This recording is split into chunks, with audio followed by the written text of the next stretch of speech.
Hola, buenos días a todos y a todas. ¿Cómo andan tanto tiempo?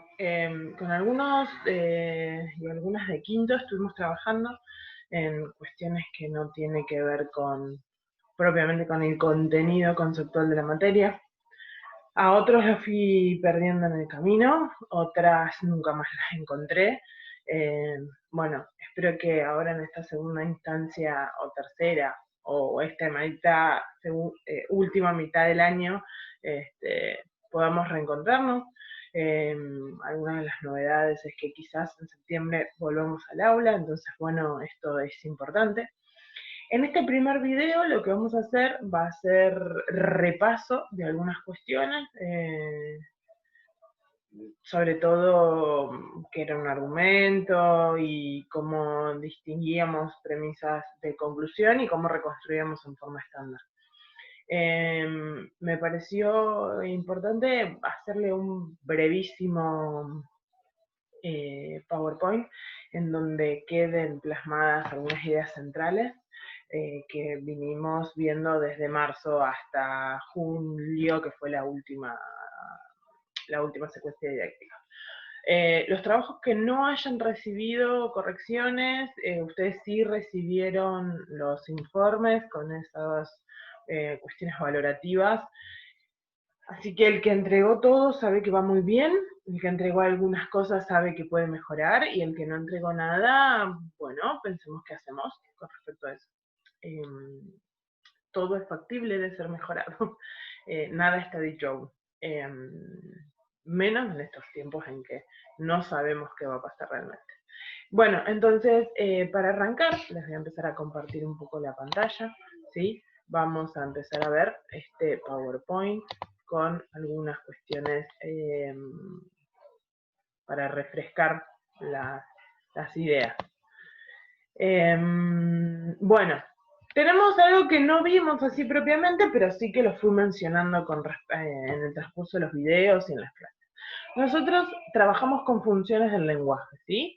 Y tenemos una función del lenguaje expresiva, directiva, informativa y argumentativa. La argumentativa está con otro color porque es de la que nosotros nos estamos encargando, ¿no? La función argumentativa este es uno de esos textos que ustedes ven en tercer año, quizás, que tiene que ver con una premisa, una tesis, una idea central, que se va sosteniendo a lo largo del texto, ¿no? Entonces, nuestra materia se encarga exclusivamente de esa función del lenguaje, es decir, de la argumentativa.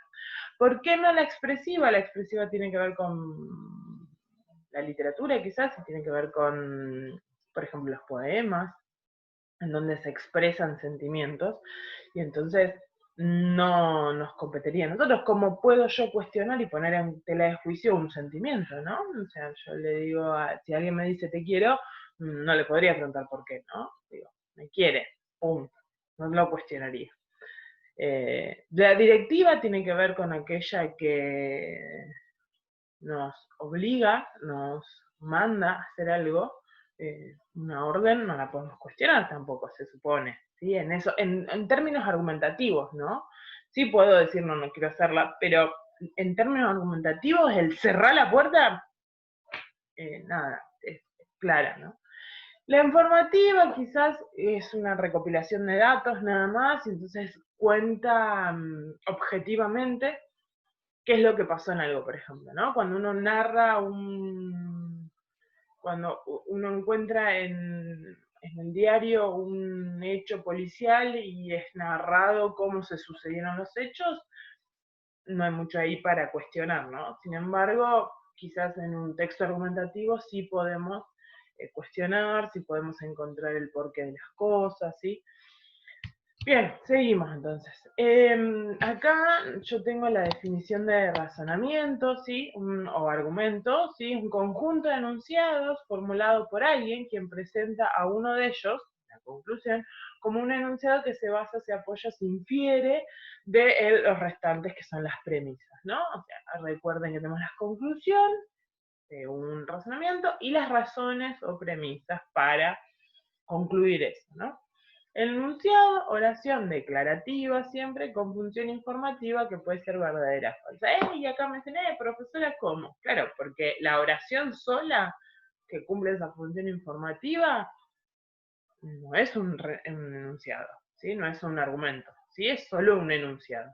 Yo necesito de todos los demás elementos para poder hablar de enunciado o de, perdón, para poder hablar de razonamiento, de argumento, ¿no?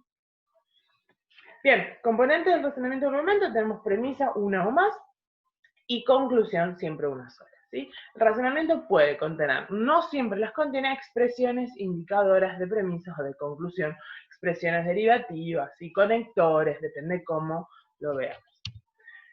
¿Cómo identifico un razonamiento? Bueno, indicadores de premisa, indicadores de conclusión. Esta lista ya la habíamos visto, esta lista es finita porque hay un montón, yo les puse algunas, ¿sí? Tengan en cuenta que hay muchas más.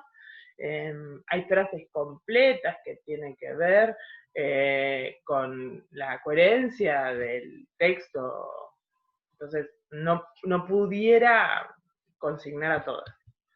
La conclusión puede aparecer al final del argumento, al principio o intercalada entre las premisas, ¿no? Premisa, conclusión. Premisa, indicador de premisa, por lo tanto, conclusión.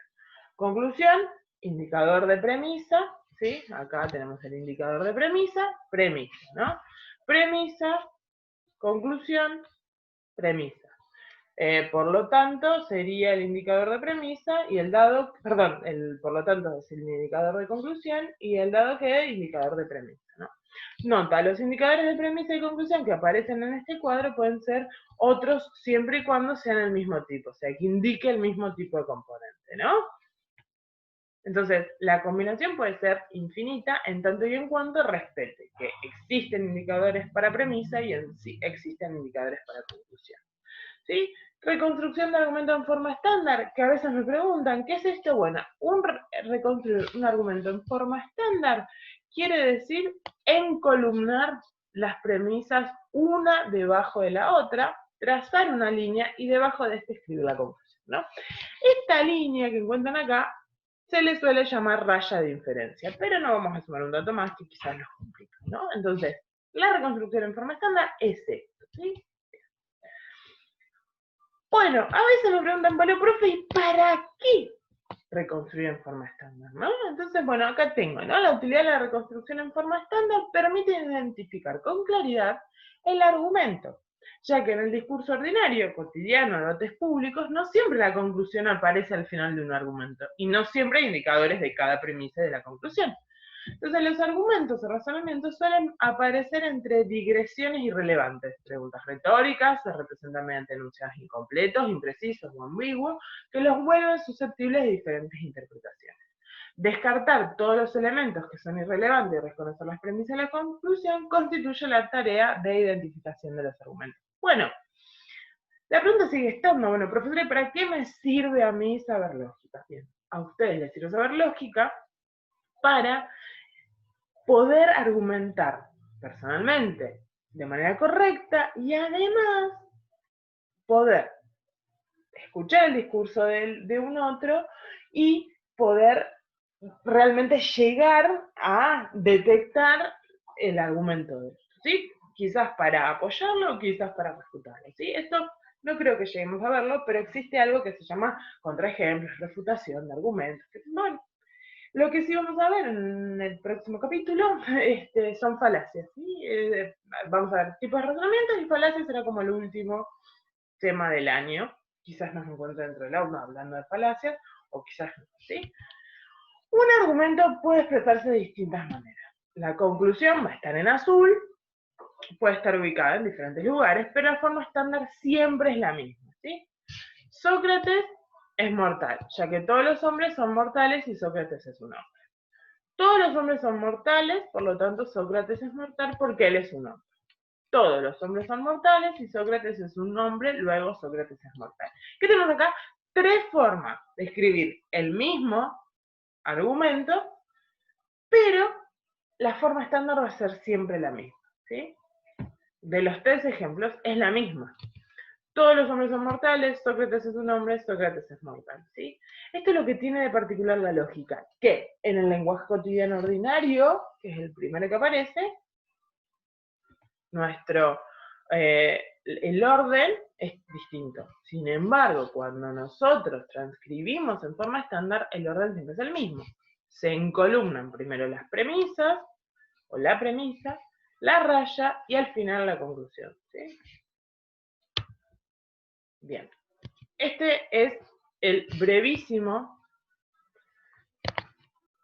PowerPoint que yo tenía como para refrescarle las memorias. Bien, entonces, ahora lo que quiero que hagamos es un razonamiento todos juntos, que ya lo vimos en alguna de las clases que yo di y ya cuando nos reunimos esa única vez a pedido de ustedes, lo vimos también, lo trabajamos. Me parece que es claro.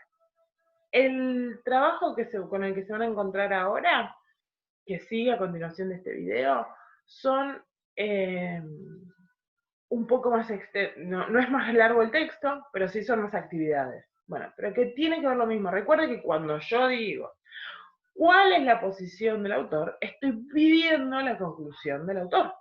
¿Sí? Entonces, ustedes me tienen que encontrar la posición del autor y darme las razones que da el autor para sostener dicha conclusión. ¿Sí? Bien, entonces voy a compartir de nuevo otra pantalla y vamos a trabajar con esta. Mira, esto ya lo vimos, ¿no? Tenemos, si el suministro de plata permanece constante y la utilización de la plata aumenta, entonces el precio de la plata se eleva. Si aumenta el uso de la plata, entonces habrá especulación entre los inversionistas. El suministro de plata permanece constante, por lo tanto, los inversionistas especularán. Acá tenemos algo que es hermoso, ¿sí? Que tiene que ver con algo muy sencillo de poder distinguir la conclusión. Entonces nosotros acá ya tenemos la conclusión. ¿Por qué? Porque tenemos un indicador de premisa, perdón, de conclusión, que es el por lo tanto. Entonces sabemos que los inversionistas especularán es la conclusión, ¿sí? Todavía no vamos a ver en esta parte de nuevo esto de poder extraer cuál es la forma lógica. Acá no lo vamos a ver porque el tema que nos convoca para la siguiente semana va a ser tipos de enunciado. Y ahí en los tipos de enunciado, perdón, tipos de razonamiento. Y ahí en los tipos de razonamiento sí vamos a encontrar que necesitamos de la forma lógica. Bien, entonces, si yo pido que reconstruyan en forma estándar, lo que estoy pidiendo es que encolumnen premisas, raya, conclusión. Vamos a buscar otro color y vamos a ver cuántas premisas tiene este razonamiento. Dice, si el suministro de plata permanece constante y la utilización de plata aumenta, entonces el precio de la plata se eleva. Tenemos algo que es interesante acá, el sí, entonces, que nos dice que todo eso es una sola premisa. Entonces vamos a escribirla acá. Si el suministro de plata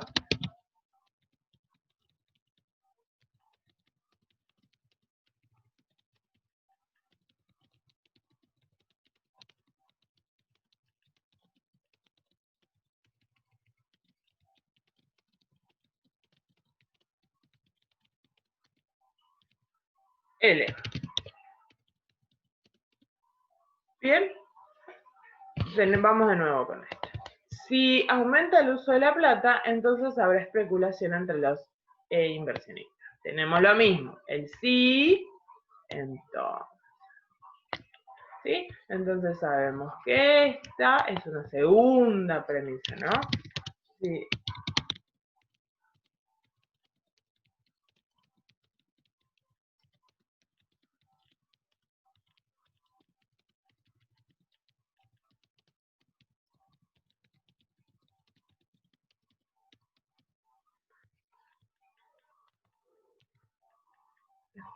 Ay.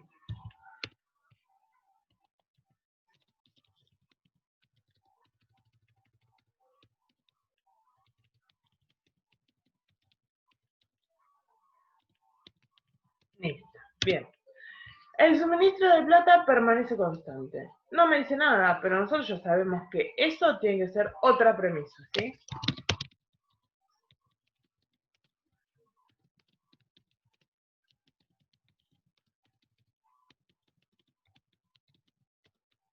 pongo la raya. Vieron que el Word lo hace automático. Los inversionistas